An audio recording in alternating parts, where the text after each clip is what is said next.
What are linear time invariant systems?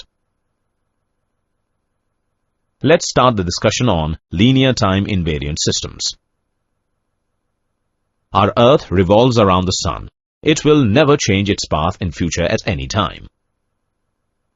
Similar case occurs in case of linear time invariant systems in which output does not change with time. Thus, we can say that a system is said to be linear time invariant system if the output of a system does not depend explicitly on time and also shows the property of linearity.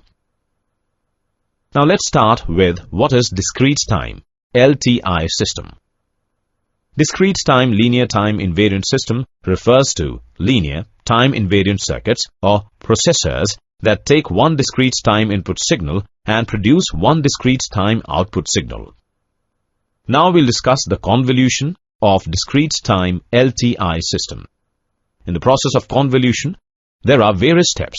These are shifting process, multiplication process, or it is known as scaling process, superposition process.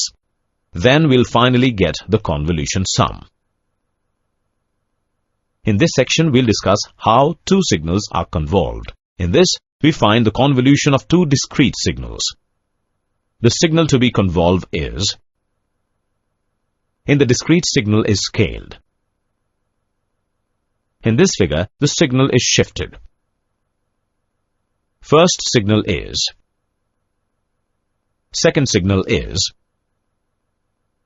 Finally, the convolution sum is given by. Related terms are